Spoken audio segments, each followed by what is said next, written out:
He's not coming. My Aunt Lisa spoke the word so softly that at first I thought I misheard her. She kept her eyes fixed on the white tablecloth, tracing the edge of her napkin with one finger.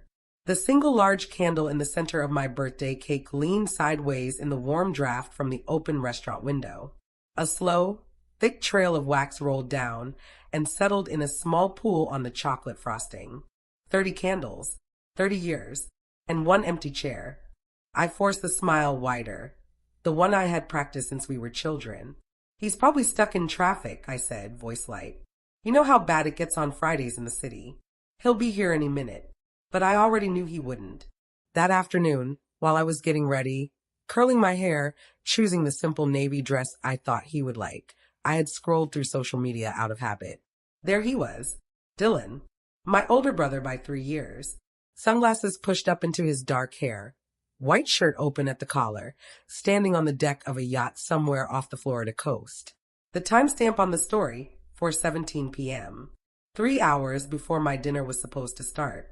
He was laughing, arm around a friend, champagne flute catching the sunlight. The caption read, "Living the dream." No mention of a sister's birthday. No mention of family at all. The waiter brought the cake closer.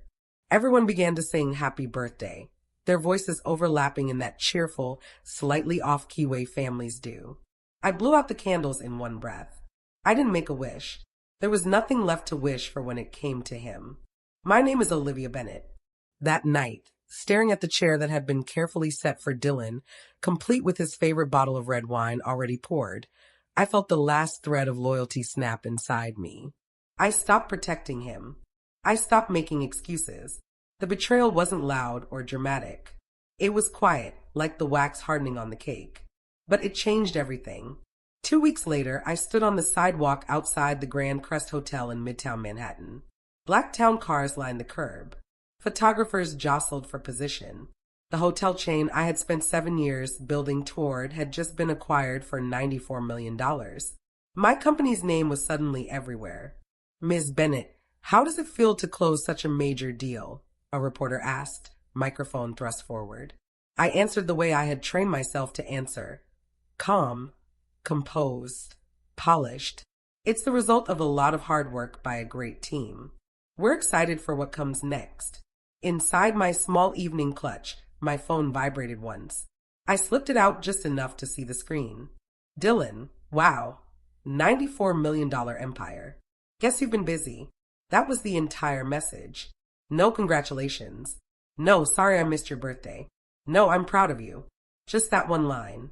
A reminder that in his world, I only existed when success put me in the spotlight.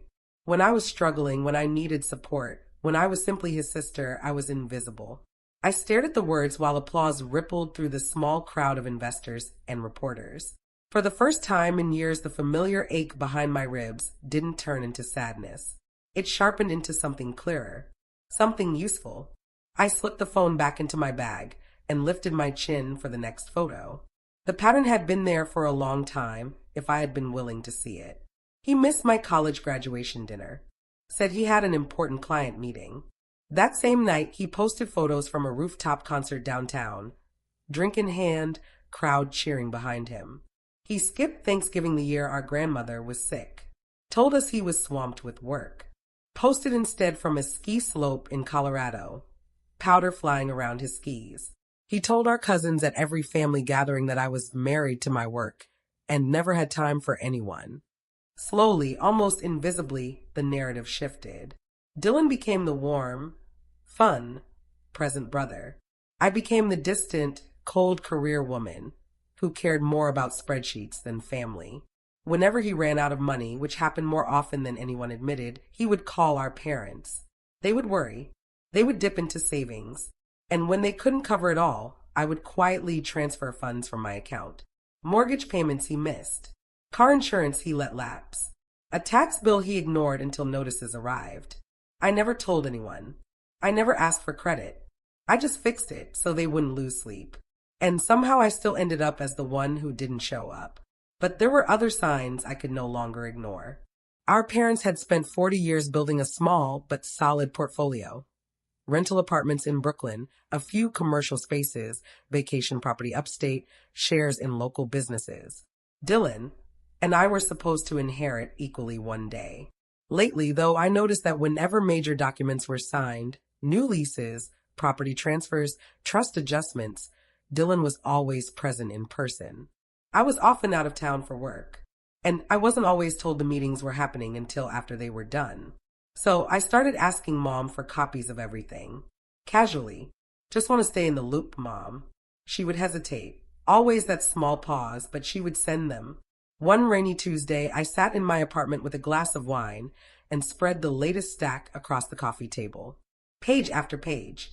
Transfers of small percentages. Adjustments to loan terms. Notes about simplifying distributions. One change was dated during a 3-day conference I had attended in Chicago. My ownership interest had quietly shrunk by 2%. Dylan's name appeared in fresh signature lines. I didn't scream. I didn't call anyone crying. I simply made high-resolution scans of every single page. Then I called a family estate attorney I had met through a business colleague. I didn't want a war. I wanted clarity. I wanted to understand exactly what had been happening behind my back. Sunday dinner arrived 2 weeks later. The usual scene: Mom's roast chicken, Dad's bad dad jokes, aunts and uncles crowded around the long table. Dylan sat in his usual spot, telling a story about a crazy weekend in Miami. Everyone laughed. He caught my eye and grinned. "Liv's too busy counting her hotel money to visit us anymore," he said, winking at the table. Laughter rippled again. I smiled back. I watched him the way you watch someone who thinks they're invisible. He loved being the center of the story, the charming son, the one who always showed up with funny stories, the relatable one. I let him keep talking. People who talk too much always leave clues. 3 days after that dinner, my phone buzzed again. "Dylan, hey, let's talk investment opportunities. We should partner on something big." Partner. The word almost made me laugh out loud in the quiet of my office.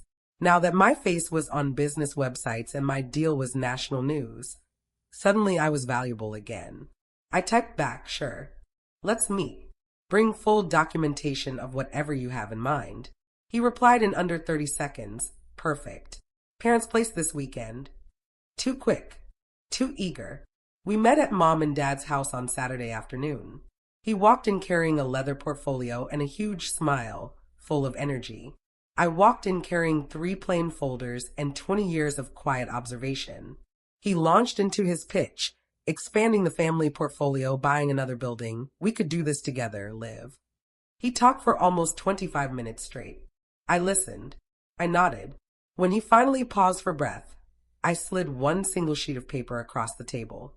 "Before we discuss new projects," I said calmly, "can we explain this transfer from last year?" His smile froze, just for a heartbeat. Then he laughed. "Oh, that. Dad wanted to simplify things. Make it easier on everyone." I turned to Dad. "Is that right?" Dad frowned, adjusting his glasses. "I don't remember agreeing to move that percentage." Mom stared at her coffee cup. I asked very softly, "Why wasn't I told about the change?" The silence that followed felt like it lasted minutes. No one spoke. That silence was louder than any shouting match could ever be. Over the next week, I worked quietly in the evenings. I printed old emails. I pulled bank statements. I built timelines on a spreadsheet. I wasn't gathering evidence to destroy him. I was gathering facts to protect myself. What I found wasn't criminal in a courtroom sense, but it was deliberate. He had leaned on our parents during moments of stress. He had presented information selectively. He had chosen weekends when I was traveling. He had reshaped the family trust one small signature at a time. I didn't make a scene. I invited Mom and Dad to a quiet lunch at a small Italian place near their house. Just the 3 of us. No Dylan. I waited until the entrees arrived. Then I placed the folder on the table and opened it gently. "Did you know the estate was restructured like this?" They read, page by page. Their faces changed slowly. Confusion first, then dawning realization, then something heavier, quiet hurt. Dad leaned back in the booth. "This isn't what we agreed to." I said nothing. I let the truth sit between us. That same night my phone rang. Dylan's name on the screen. "You're making this bigger than it is," he said the second I answered. I kept my voice level.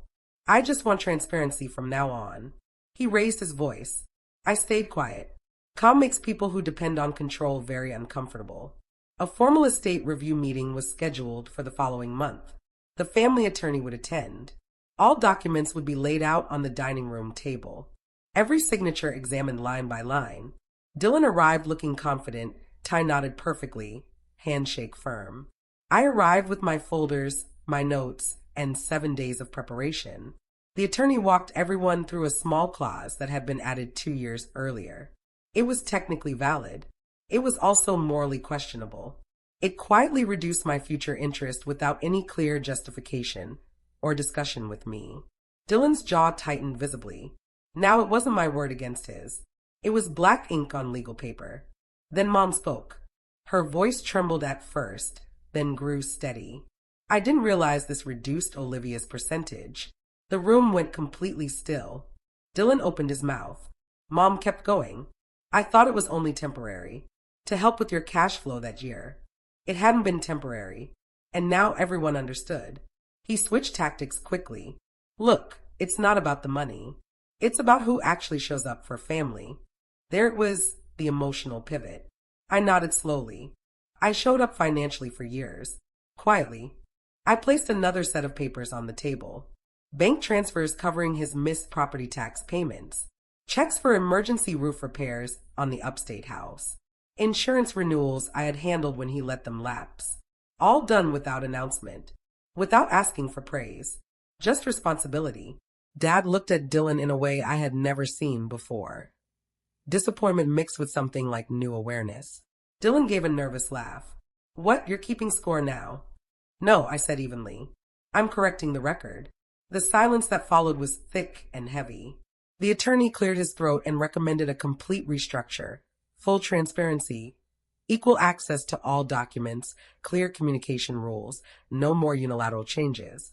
Dylan's control over the narrative evaporated in that moment. And control, I realized, had always been the thing he valued most. That night another text arrived. You embarrass me in front of everyone. I started typing a reply. Something sharp, something final. Then I stopped. I deleted every word. Real power isn't in winning arguments. Real power is letting reality do the talking. I put the phone down and never answered. Family gatherings felt different after that. The laughter was quieter. Conversations were more careful.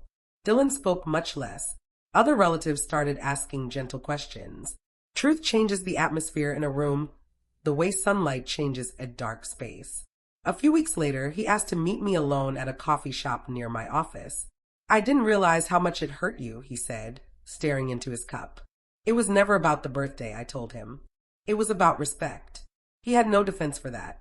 He simply nodded and looked away. In the end, the estate documents were formally corrected. My percentage was restored to equal.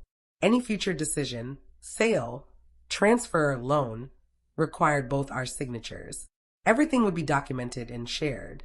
No more silent adjustments. Dylan signed the new agreements because he had no other choice. Weeks later, another headline appeared. My company confirmed a major expansion into 3 new cities. This time I celebrated quietly at my parents' house. The whole family came. No empty chair at the table. Just honest conversation, good food, and for the first time in years, no undercurrent of tension. Months passed. My next birthday arrived. My phone buzzed in the morning while I was making coffee. Dylan, happy birthday. I'll be there. No sarcasm. No hidden jab. Just simple words. I stared at the message for a long time. I didn't feel the old anxiety twisting in my stomach. If he showed up, that would be good. If he didn't, I would still be okay. I had built something stronger than his approval or his absence, because the real victory had never been about humiliating him. It had been about restoration, restoring the truth, restoring balance, restoring my own peace. And in that quiet moment, staring at his message, I understood that he finally saw it too. I was never the overlooked sister. I was the one who had kept everything standing all along.